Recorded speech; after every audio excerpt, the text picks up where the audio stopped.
Good morning बच्चों। Welcome to our YouTube channel PG foundation classes में। तो बेटा हमारा टॉपिक चल रहा था कक्षा 10th का, जो कल का डेमो क्लास था, और उसमें हमने सीखा था नंबर सिस्टम के बारे में, यानी संख्या पद्धति के बारे में। और संख्या पद्धति के बारे में छोटी छोटी बातें सीखी थी। वो छोटी छोटी बातें ही हमें आगे जाकर काम आएंगी, और वो पूरी गणित में आएंगी। ऐसा नहीं है कि नंबर सिस्टम में सर क्या पढ़ा रहे हैं, नंबरों के बारे में हमारे है नहीं, तो प्रत्येक चीज में वे काम आएंगी, बार बार काम आएंगी। इसलिए नंबर सिस्टम यानी संख्या पद्धति को अच्छे से जानना, छोटी छोटी बातें हैं उनको जानना जरूरी होता है। तो कल मैंने कई तो एक दो तो क्वेश्चन भी दिए थे आपको, अगर उनका आंसर आप ढूंढ पाए होंगे तो बहुत अच्छी बात है, वरना मैं तो बताऊंगा ही आपको, राइट। तो और मैंने छोटी छोटी बातें बताई थी नंबरों के बारे में, तो उम्मीद करता हूँ कि वो आपको याद भी होंगी। एक बार छोटे सी 5 मिनट के लिए मैं आपको वो चीज़ें रिवीजन करा देता हूँ, साथ साथ आप भी जवाब देना क्या मैं सही करा रहा हूँ, और आंसर बताते चलना। तो पहला क्वेश्चन तो कल एक एक क्वेश्चन और दिया था मैंने कि जीरो सम है या विषम है। अब कुछ बच्चे ने कहा सम है, कुछ ने कहा विषम है, लेकिन कोई तार्किक जवाब नहीं था। और दूसरा फिर उदाहरण भी चाहिए था मेरे को कि मैं क्यों मानूं सम है, मैं क्यों मानूं विषम है, मैं तो कुछ नहीं मानूं, लेकिन उदाहरण होगा और तभी तो मैं मान पाऊंगा कि वेरीफाई तो होना। गणित में तो ऐसे तो है नहीं है कि हवा में चलती हो, ये तो प्रूफ होती है सारी बातें, राइट। तो आइए कल तो एक बार 5 मिनट में जो कल पढ़ाया उसको रिवीजन कर लेते हैं, फिर आगे बढ़ते हैं। ओके। तो कल हमारा नंबर सिस्टम टॉपिक था, यानी संख्या पद्धति, नंबर सिस्टम, ये था संख्या पद्धति। और बेटा पहले वो पिछली वाली क्लास को देख के आना, तभी ये क्लास समझ आएगी। तो गणित में प्रत्येक क्लास एक दूसरे से रिलेट होती है।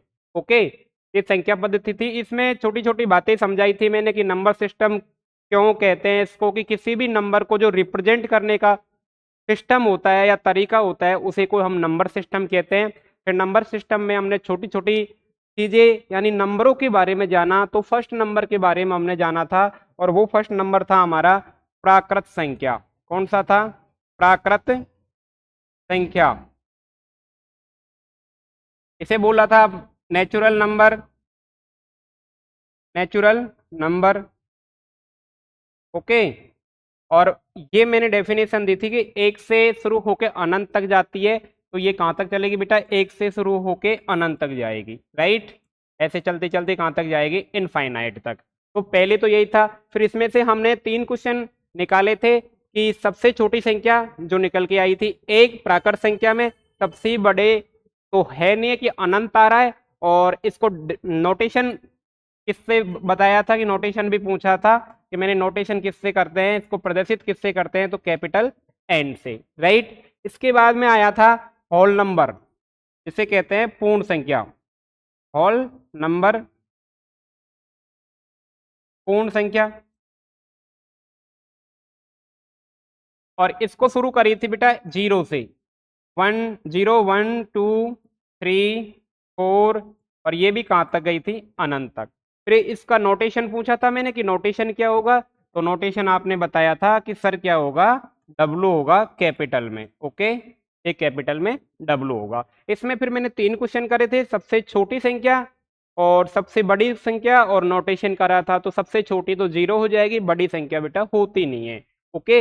इसके होल नंबर के बाद में आया था हमारा इंटीजर, इंटीजर, राइट। इसे बोला था पूर्णांक। ठीक है। अब पूर्णांक को देखो, हमने कहा था कि all negative number plus all positive number plus zero, अगर तीनों को मिला दिया जाए तो फिर हमारा क्या बनता है? पूर्णांक बनता है। यानी मैंने कहा तो इनफाइनाइट नेगेटिव से माइनस अनंत से डॉट डॉट -2 -1, फिर जीरो, फिर +1 +2, और ये भी कहाँ तक जा रहा था? प्लस अनंत तक। इसमें मैंने आपसे फिर 3 क्वेश्चन करे थे कि सबसे छोटा इंटीजर, तो आपका आंसर था कि सर सबसे छोटा इंटीजर कोई नहीं होता है, इसमें हमें पता नहीं है कि अनंत तक नंबर जा रहा है। सबसे बड़ा इंटीजर, तो ये भी नहीं होता है। और नोटेशन, इसका नोटेशन आपने बताया था बेटा कि ये तो इसको आई से लिखेंगे या फिर जेड से लिखेंगे, राइट। ये इसका नोटेशन था। ये 3 नंबरों के बाद में आगे पढ़ा था सम संख्या।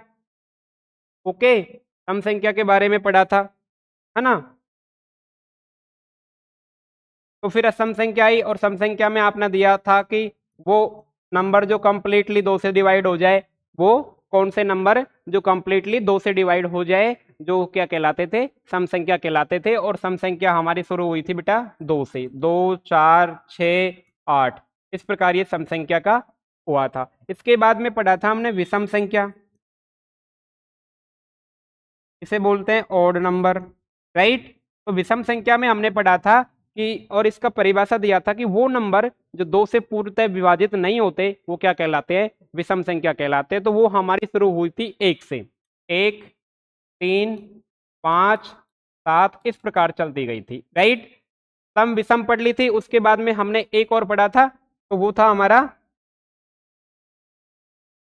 सम विषम के बाद में अभाज्य संख्या। कौन सी आई थी, अभाज्य संख्या। अभाज्य संख्या, अभाज्य संख्या को फिर पढ़ा था हमने प्राइम नंबर बोलते हैं इंग्लिश में, प्राइम नंबर। और इसकी हमने परिभाषा दी थी कि वे संख्याएं जो कम तथा एक के अलावा किसी से डिवाइड नहीं होती हैं, वो क्या कहलाती हैं, अभाज्य संख्या कहलाती है। मैंने अल्टरनेटिव परिभाषा भी दी थी कि वे संख्याएं जिनके केवल और केवल 2 गुणनखंड होते हैं, तो वो क्या कहलाती हैं, अभाज्य संख्याएं कहलाती हैं। और ये बेटा शुरू हुई थी 2 से, 2 3 5 7, इस प्रकार ये अभाज्य संख्याएं शुरू हुई थी, है ना। इसके बाद में हमने पढ़ा था भाज्य संख्याएं, इन्हें संयुक्त संख्या भी बोलते हैं, composite number, composite number, composite. Okay, तो ये पढ़ी थी कंपोजिट नंबर। तो इसमें हमने कहा था कि उसी से अभाज्य संख्या से डेफिनेशन दी थी कि वे संख्याएं जिनके 2 से अधिक गुणनखंड होते हैं वो क्या कहलाती हैं, भाज्य संख्या, ये संयुक्त संख्या कहलाती हैं। और ये बेटा कहाँ से शुरू हुई थी, 4 से शुरू हुई थी। 4 के बाद में कितनी आई थी, 6 8 फिर 9, इस प्रकार ये चलती गई थी, जिसमें से भी 2 के ज्यादा गुणनखंड थे। और ये मैंने आपको अच्छे से समझाया था कि इसमें 1 का भी जा रहा है, 4 का भी जा रहा है, 2 का जा रहा है, तो यानी 2 से ज्यादा गुणनखंड यानी कितने हो गए, 3 हो गए। इसमें देख लो, इसमें 1 का जा रहा है, 2 का जा रहा है, 3 का जा रहा है और 6 का जा रहा है, तो इसके 4 हो गए। इसी प्रकार 8 में 1 का, 2 का, 4 का और 8 का। 9 में देखो 1 का और 9 का और 3 का। इस प्रकार 2 से ज्यादा जिसके भी गुणनखंड है वो किस में आ रही थी, इस भाज्य संख्या में। भाज्य संख्याओं के बाद में हमने थोड़ा सा आगे और चले थे और उसमें पढ़ा था हमने फिर परिमेय संख्या पे आ गए थे हम। ओके, परिमेय संख्या पे आने के बाद में हमने परिमेय संख्या के बारे में समझा था। परिमेय संख्या, और परिमेय संख्या में हमने पढ़ा था कि वे संख्याएं जो p बटे q के रूप में लिख सकते हैं, और जहां q नॉट इक्वल टू 0 हो, सिंपल सी बात है कि अंश बटे हर के रूप में लिख सकते हैं। और वो क्या होनी चाहिए, q का मान 0 नहीं होना चाहिए, तो वो क्या कहलाई थी, परिमेय। अब इसी के बाद में हमारी अपरिमेय आई थी, इरेशनल नंबर। बाकी आपने कल कंप्लीट क्लास ली होगी। इरेशनल में कहा कि वो संख्या है जो p बटे q के रूप में नहीं लिख सकते, और जिनको क्या कहते हैं, इरेशनल। वो कैसी संख्या होती हैं, रूट में होती हैं और नॉन टर्मिनेटिंग होती हैं, जिनका मतलब अनंत नहीं होता है, अंत नहीं होता है, वो अनंत तक चलती रहती हैं और रिपीट भी नहीं होती हैं। ओके, तो इसके बारे में अपरिमेय संख्या के बारे में पढ़ा था। इसके बाद में मैंने आपको एक डायग्राम बताया था, और वो डायग्राम से मैंने आपको समझाया था कि वो किस प्रकार से हम किसी भी चीज को वो करते हैं। तो ये डायग्राम ये था, ये वाला डायग्राम मैंने आपको कल शो करा था कि किस प्रकार से हम वो करेंगे। इधर देखो, ये वाला डायग्राम था। तो इसमें देखो, मैंने शुरू से आपको खुद ने भी बना के बताया था कि नेचुरल नंबर क्या था, natural number. Okay, natural number, natural number. इसके बाद में कौन सा था, होल नंबर था। होल नंबर के बाद में नेचुरल नंबर, इसके बाद में होल नंबर, फिर इंटीजर, फिर रेशनल। अगर इन नंबरों में किसको ऐड कर दिया जाए, इरेशनल को, तो फिर टोटल मैंने क्या बना दिया था, टोटल बना दिया था कि ये कौन से नंबर हो जाएंगे, टोटल रियल नंबर में बदल जाएंगे। किस में बदल जाएंगे, रियल नंबर में, राइट। यहां तक कि हमारी कल क्लास हो चुकी थी। अब मेरा एक क्वेश्चन था, उसको पहले तो उसको कर लो कंफर्म कि क्या क्वेश्चन था और कैसे था। कि पहला एक क्वेश्चन करा था मैंने कि जीरो जीरो सम है या विषम, सम या विषम, राइट। तो देखो हम इसको कैसे समझेंगे, मैं एक एग्जांपल देता हूं और ये आप भी जानते हो कि सम संख्या को अगर मैं सम में ऐड करता हूं तो क्या बनेगी बेटा। एग्जाम्पल लेके देख लो, अगर दो में दूसरी संख्या चार को ऐड करा तो कितनी आई, छह, और छह भी क्या है, सम है, राइट। ओके, इसी प्रकार अगर सम संख्या में हम विषम संख्या को ऐड करेंगे, करके देख लो। अगर मान लो ये दो लिया, विषम एक ले लिया, तो टोटल कितना बना, तीन, जो कि क्या है, विषम है, ठीक है। अगला, अगर विषम संख्या में हम विषम को ही ऐड करते हैं, जैसे विषम कोई सी भी ले लो, तीन प्लस एक ले लिया, पांच, तो ये कितना बन गया टोटल, आठ, और आठ क्या है, सम है, राइट। ये तो आप जानते हो ना, अगर सम में सम को ऐड करेंगे तो सम आएगा, अगर सम और विषम को जोड़ते हैं तो विषम आएगा, और विषम प्लस विषम को जोड़ते हैं तो सम आएगा। अब एक बार मान के चलते हैं हम, अब किसी भी चीज को प्रूफ करनी हो तो हम उल्टा मान के चलते हैं कि ऐसा है, अगर वो ऐसा नहीं होता है तो फिर कह देते हैं कि जो हमने माना था वो गलत है, राइट। तो देखो हम जीरो को क्या मान लेते हैं, मान लो जीरो को मान लिया हमने थोड़ी देर के लिए कि जीरो क्या है, एक विषम संख्या है, क्या है, विषम है। अगर विषम है तो ये चीजों की कंडीशन को क्वालिफाई करनी चाहिए, तो जहां जहां विषम दिख रही है उसकी जगह हम क्या रख दें, जीरो रख देते हैं, ओके। तो इस वाले में तो है नहीं तो इसको छोड़ो, विषम को यहां रखा अपन ने एक की जगह, तो ये जीरो रख दिया, और दो प्लस दो जीरो क्या होता है, फिर दो होता है। जबकि देखो हमारी कंडीशन ये कहती है कि सम प्लस विषम क्या बननी चाहिए, विषम, तो दो प्लस जीरो भी क्या बननी चाहिए, विषम, जबकि बन क्या रही है, सम। तो पहली बात तो ये गलत हो गई, है ना। दूसरी देखो, विषम की जगह क्या रखना है, जीरो, तो एक तो जीरो ले लो, है ना, एक तो जीरो ले ली और दूसरी विषम ले ली, पांच, तो फिर क्या आ गया, पांच आ गया वापिस, जबकि आना क्या चाहिए था, सम आना चाहिए था, तो ये भी गलत हो गया, राइट। तो अब इससे दोनों से लगेगी दोनों कंडीशन क्या हो गई, फेल्ड हो गई, दोनों ही गलत हो गई कि सम और विषम जुड़ के तो विषम आना चाहिए था, लेकिन असम रहा है। जब हम किसको, जीरो को विषम मानते हैं, तो अगर जीरो को विषम माना और जीरो प्लस पांच करा विषम को, तो फिर यहाँ पे पांच आ गया, जबकि आना क्या चाहिए था, सम, ठीक है। अब इसको माना तो ये वाली कंडीशन तो क्या हो गई हमारी, गलत हो गई। अब जीरो को मानते हैं हम सम, क्या मान लेते हैं, सम, राइट। आओ अब इसको प्रूफ करते हैं जीरो को सम मान के, है ना। तो देखो किसी भी जगह एक की जगह जीरो ले लेते हैं और दूसरा क्या रख देते हैं, सम ही रख लेते हैं। जीरो प्लस चार कितना मिला, चार, जो कि क्या है, सम है, राइट। ये कंडीशन क्वालिफाई कर रहा है, ओके। अगला देखो, सम की जगह अपन को जीरो मानना है, ठीक है, तो ये जीरो मान लिया, और विषम की जगह कोई भी नंबर विषम वाला ले लेते हैं, राइट। तो विषम की जगह मान लो सात ले लिया, तो जीरो प्लस सेवन क्या बन गया, सेवन बन गया, राइट। और ये भी क्या है, सेवन, विषम है, तो ये वाली हमारी कंडीशन ये भी फिर से वापस क्वालिफाई कर गई। और इसमें तो सम वाला ऑप्शन तो है ही नहीं, तो इसको छोड़ देंगे, राइट। तो देखो हमारा फिर दोनों प्रूफ हो गए, तो जीरो क्या निकली, जीरो, अब आप नोट लगा के लिख सकते हो, जीरो क्या है, एक सम संख्या है, जीरो क्या है, सम संख्या है, राइट। ध्यान रखना है आपको, और ये प्रूफ भी कर चुका हूं मैं कि जीरो सम संख्या क्यों है, राइट। अब देखो आगे चलते हैं, अब रियल नंबर तक पहुंच गए थे, और रियल नंबर का अब आगे एक एक नंबर से क्लासिफिकेशन करते हैं और फिर समझते हैं उन नंबरों को, ठीक है। कल हम रियल नंबर तक पहुंच गए थे,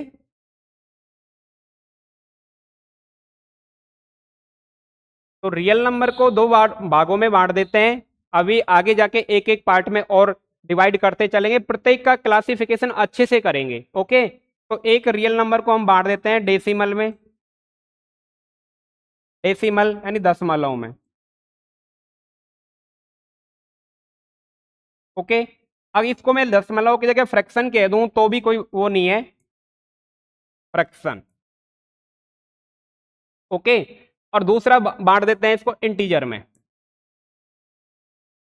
इंटीजर यानी पूर्णांक में, राइट। देखो डेसिमल कौन से नंबर होंगे जो सर इस प्रकार के होंगे पॉइंटों में,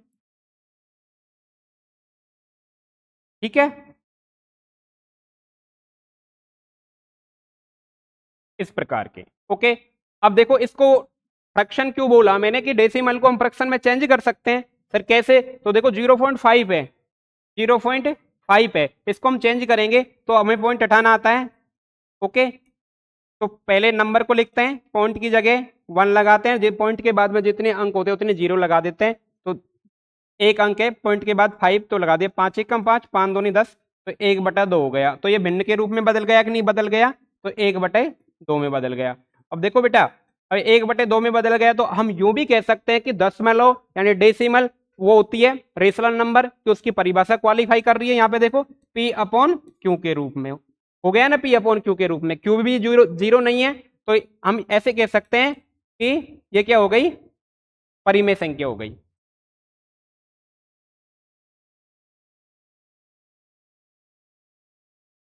परिमेय संख्या। तो बेटा मैं यूं कह सकता हूं कि all decimal and fraction, fraction तो है ही ऑलरेडी, लेकिन ऑल डेसिमल क्या है, परिमेय संख्या है, राइट। तो सभी दशमलव संख्या क्या है, सभी दशमलव में किसमें बदल जाती है वो, लेकिन टर्मिनेटिंग में होनी चाहिए, ऐसा नहीं कि दशमलव हो और टर्मिनेटिंग नहीं हो। ओके, तो ये किसमें बदल जाएंगी, ये कह सकता हूं मैं कि ये किसमें होंगी, परिमेय संख्या में। अब पूर्णांक में देखो, पूर्णांक में आपने पढ़ा कि वो संख्या है जो माइनस अनंत से प्लस 0 और कहां तक जाती है, प्लस अनंत तक, तो ये हो जाएंगे -, +1 +2 ये वाली। ओके, ये चले जाएंगे इसमें, है ना। तो अब आपको एक बात पता नहीं रही होगी कि 0 पूर्णांक कैसे है, ये तो माइनस में भी नहीं है प्लस में भी नहीं है, और 0 ना तो प्लस है ना माइनस है, इसके बावजूद भी क्या है, पूर्णांक। तो ये लिख लो 0 एक पूर्णांक संख्या है। ये बात याद रखना, आपको ऑब्जेक्टिव में भी मिल सकती है कि 0 एक क्या है ना। दो चीजें आ गई जीरो के साथ में, 0 एक सम संख्या भी है, 0 क्या है, एक सम संख्या भी है, और 0 एक पूर्णांक भी है, कंप्लीट अंक है, पूर्णांक। ओके, 0 सम भी है और एक क्या है, पूर्णांक भी है, ठीक है। आगे देखिए, ये डेसिमल का हो गया हमारा, यहाँ तक रियल नंबर को दो चीजों में बदल दिया, डेसिमल में और इंटीजर में, राइट। तो दशमलव को ये बदला, और फ्रैक्शन को भी मैंने कहा कि डेसिमल को फ्रैक्शन बोल सकते हैं, और मैंने वो प्रूफ भी कर दिया कि ये P/Q के रूप में आ जाएगा, पूर्णांक वाली ये संख्या होती हैं। ओके, अब नेक्स्ट पेज पे आइए, आगे आगे देखिए कि अब हम किसको बदलते हैं, डेसिमल को। अब डेसिमल को पढ़ते हैं, डेसिमल का वो करते हैं क्लासिफिकेशन। देखो डेसिमल को दो चीजों में बदलेंगे, दो चीजों में डिवाइड किया गया है, एक तो है रिकरिंग, रिकरिंग नंबर, इसे बोलते हैं टर्मिनेटिंग नंबर भी बोलते हैं, आपने पढ़ा है 9th क्लास में। इसे बोलते हैं आवर्ती संख्या। ओके, रिकरिंग जो बार बार आवर्ती हो रही है, यानी रिकरिंग का मतलब होता है पुनरावर्ती बोल दो या आवर्ती बोल दो, वो वाली। और दूसरी होती है non recurring. Okay, non recurring, non recurring number, ये इसे बोलते हैं नॉन टर्मिनेट,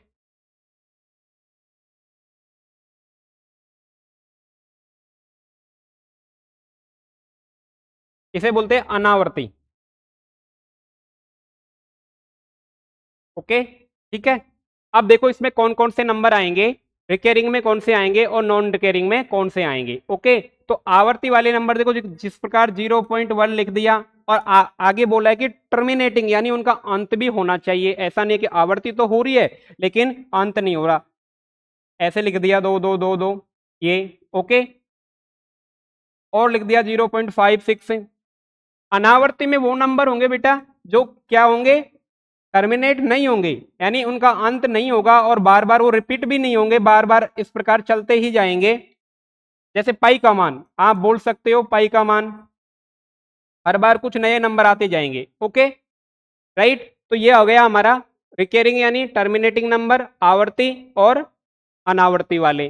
तो देखो इनको हम इसमें फिर से वापस चेंज कर सकते हैं, 1/, किस प्रकार उसमें चेंज कर देंगे, इसको ओपन करेंगे तो 1/10 हो जाएगा। तो ये भी रिकरिंग नंबर भी किसमें चले जाएंगे, रेशनल नंबर में फिर पहुंच जाएंगे, यानी परिमेय संख्या में। इसको इसको हम बार बार रिपीटेशन हो रहा है तो इसको 2 की पावर ये वो 2 पे बार लगा सकते हैं, और इसको अपन और भी आगे लेके जाएं तो 2 बटा क्या कर सकते हैं 9। ये वाला आप कैसे आया, इसके लिए 15-20 मिनट की क्लास होगी, और ये वैसे तो आपने क्लास 9th में पढ़ा था ये वाला चैप्टर, 9th क्लास में फर्स्ट चैप्टर ये पूरा, और क्वेश्चन भी आते हैं। ओके, और इसमें अनावर्ती वाले होते हैं, इसमें कैसे आएंगे, ज्यादातर वो आएंगे जो रूट में नॉन परफेक्ट स्क्वायर नंबर होंगे। ठीक है, तो ये हो गई। इसके बाद में रिकरिंग नंबर समझ लिया, आवर्ती, और ये वाला टॉपिक है जो क्लास 9th का ही है, जिसमें आपको पता लगेगा 0.2 पे ऊपर बार है तो 2/9 कैसे आया, है ना, ये आपको पता होगा, और नहीं होगा तो नेक्स्ट क्लास में मैं आपको समझा दूंगा। ओके, तो ये नोट करो।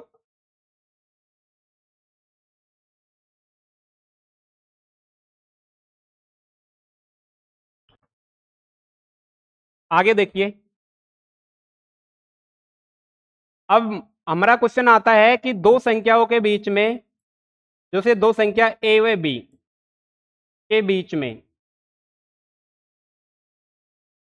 में अनंत परिमेय तथा अपरिमेय संख्या होती है, अपरिमेय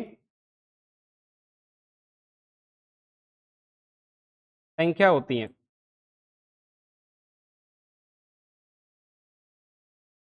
और ये प्रश्न बार बार खूब पूछा गया है एग्जाम में, कि कोई भी दो नंबर दे देता है कि वो 2 व 4 के बीच में, 4 के बीच में दो परिमेय संख्या ज्ञात करो, परिमेय संख्या ज्ञात करो, या लिख देता है कि अपरिमेय संख्या ज्ञात करो, है ना बेटा।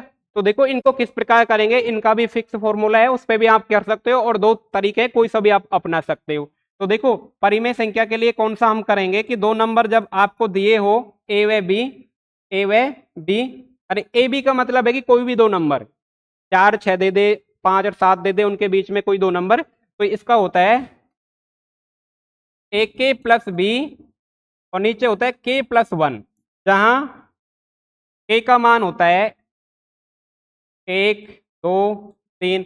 अब आप चाहो दुनिया के कितने भी अनंत नंबर यहां से निकाल सकते हो। अब देखो कोई भी नंबर निकाल लो तो यहां से निकल जाएगा। मान लो इसी को सॉल्व कर लेते हैं, 2 व 4 के बीच में दो परिमेय संख्या। ओके, तो देखो एक इसमें ए का मान कितना है 2, ए का मान तो कितना है 2, और बी का मान कितना है 4, तो इसमें फॉर्मूले में रखते हैं, और के का मान कहां से ले सकते हैं, 1 से ले सकते हैं, राइट। तो देखो रखो इस फॉर्मूले में, एक की जगह तो रख दो 2, ए की जगह रख दो 1, और बी की जगह रख दो 4, के की जगह 1 और कितना 1, सॉल्व करो, 2 एकम 2 प्लस 4, और नीचे कितना आ गया 2, तो ऊपर कितना आ गया 6/2, यानी कितना आ गया 3।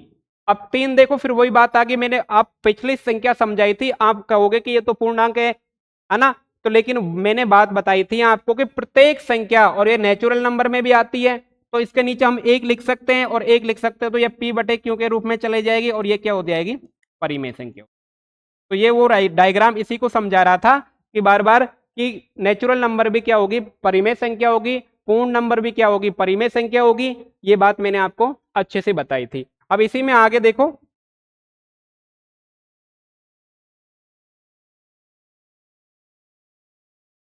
तो ये परिमेय की होगी। अब परिमेय में आप जितना चाहो नंबर ज्ञात कर सकते हो, कोई भी एग्जामिनर 2 नंबर देगा, आप तुरंत ए के प्लस बी अपॉन के प्लस बी रखना, के का मान 1 से। अब अगला नंबर के लिए के का मान 2 ले लेना, फिर अगले के लिए 3 ले लेना। चलो अगला नंबर ज्ञात ही कर लेते हैं। ए की जगह तो 2 है ही, के की जगह 2 ले लिया, यहाँ पे लिया हमने के की जगह 1, यहाँ ले लिया के की जगह 2, ये हो गया। प्लस बी का मान 4 है ही, और 2 प्लस 1, देखो 2 दूनी 4 प्लस 4 और नीचे हो गया 3, तो अगला नंबर हो गया 8/3।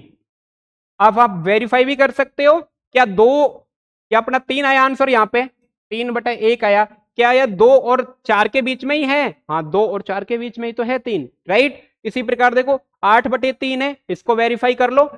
8 में अगर आप भाग दोगे 3 का तो 2 पॉइंट समथिंग आएगा, जो 2 और 4 के बीच में ही है, राइट। इस प्रकार हम कितने भी परिमेय संख्या और अपरिमेय संख्या ज्ञात कर सकते हैं। अपरिमेय के लिए आगे लिखाता हूं आपको कि अपरिमेय के लिए, देखो अपरिमेय के लिए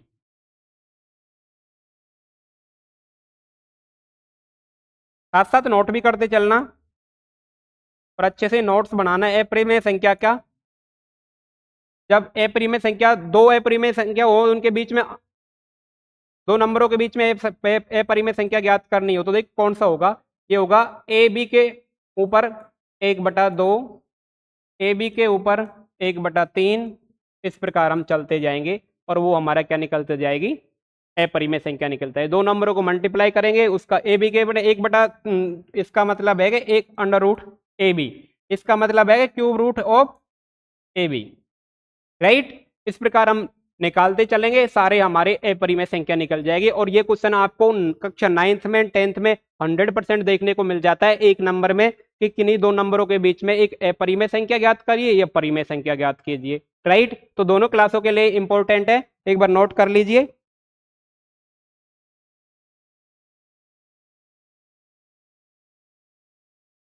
अब ये हो गया, इसके आगे देखो इंटीजर को अब वो कर लेते हैं डिफाइन। डेसिमल हो गया, रियल नंबर को 2 पार्टों में डिवाइड किया था, डेसिमल में और इंटीजर में। फिर अब डेसिमल को कर लिया, तो अब इंटीजर की बारी है, तो इंटीजर को और 2 पार्टों में आगे वो करते। तो इंटीजर देखो कैसे बनता है, एक तो बनता है ऑल नेगेटिव नंबर, सारे नेगेटिव, है ना, और एक बनता है पॉजिटिव, प्लस बीच में किसको लेते आते हैं, 0, राइट। तब जाके क्या बनता है, इंटीजर बनता है, ओके। कि सभी, अब इधर को लिख सकता हूं मैं माइनस अनंत से -2 -1, ओके। और इधर को लिख सकता हूं +1 +2 +3 डॉट डॉट डॉट अनंत, और बीच में 0 हो गया। तो देखो अब आप देख लो, बन गई ना वही इंटीजर वाली फॉर्म, राइट। अब देखो इसको इस प्रकार भी लिख सकते हैं कि ये कौन सा नंबर है, आप बताओ कौन सा नंबर है और ये कौन सा है। अगर पॉजिटिव नंबर है और 1 से अनंत तक जा रहा है, तो ये तो आपको खूब पता है कौन सा है, प्राकृत संख्या। कौन सी है, प्राकृत संख्या, ठीक है। अगर इसमें हम नेगेटिव और 0 को भी ऐड कर देते हैं, और आपको पता है 0 से वो कौन सी बन जाएगी, फिर 0 को और इसको ऐड कर देंगे इस प्रकार से, तो ये कौन से बन जाएगी, अगर 0 को और इसको ऐड करेंगे तो ये बन जाएगी हमारी पूर्ण संख्या। कौन सी बन जाएगी, पूर्ण संख्या, राइट, ठीक है। और तीनों को ऐड कर देते हैं तो फिर कौन सी बन जाती है, हमारी इंटीजर बन जाती है, ओके। तो इस प्रकार ये इंटीजर का और रियल नंबर का था। रियल नंबर को हमने 2 पार्टों में डिवाइड करा है, एक बार फिर से मैं आपको समझा देता हूं, रिवीजन करा देता हूं। ये रियल नंबर था, इसको 2 पार्टों में डिवाइड किया, दशमलव में और इंटीजर में। दशमलव में पॉइंटों में, और ये वाले नंबर थे जिन्हें p/q के रूप में लिखा जा सकता, तो वो रियल नंबर में चले गए थे। फिर इंटीजर को पढ़ा, इंटीजर में माइनस और 0 को एक पूर्णांक संख्या है, ये कभी नहीं भूलना है। 2 चीजें बताई 0 के बारे में, एक पूर्णांक वाली और एक सम संख्या वाली, राइट। आगे देखो, इसके बाद में ये वाली पढ़ी कि दो संख्याओं के बीच में परिमेय और अपरिमेय संख्या ज्ञात करने के लिए, तो ये बिल्कुल जरूरी है। और एक बार मैं फिर से आपको रिवीजन करा दूंगा, 2 संख्या ए व बी के बीच में अगर परिमेय ज्ञात करनी है, परिमेय तो आपका फॉर्मूला होगा ए के प्लस बी अपॉन के प्लस 1। बेटा ध्यान रखना है, ये फॉर्मूला आपको बहुत काम आएगा। और दूसरा, अगर ए परिमेय ज्ञात करनी है तो ये परिमेय के लिए हो जाएगा अंडर रूट ए बी, फिर root cube root of A B, इसी प्रकार आगे बढ़ता चला जाएगा। राइट, ये सीख लिया। इसके बाद में इंटीजर के बारे में सीख लिया। तो ये थी आज नंबरों की क्लास, और ये छोटे मोटे नंबरों के बारे में था। तो ये तो हो चुकी है कंप्लीट। अब कल से हम क्वेश्चन करना शुरू करेंगे चैप्टर फर्स्ट के, और वहां पे भी मैं आपको बताऊंगा कि ये कैसे काम आ रहे हैं प्रत्येक चीज को। तो पहले अगर जो बच्चों ने फर्स्ट क्लास नहीं देखी है तो पहले वो क्लास देख के आना, इसके बाद में इस क्लास को देखना। फिर कंप्लीट आपकी कक्षा 9th और कक्षा 10th का जो बेसिक है संख्या पद्धति का वो कंप्लीट हो चुका है। दोनों का सेम बेसिक होता है। इसके बाद में आगे अब जो कक्षा 10th के क्वेश्चन करेंगे, और अगला जो क्लास होगी उसमें कक्षा 9th के करेंगे। तो धन्यवाद।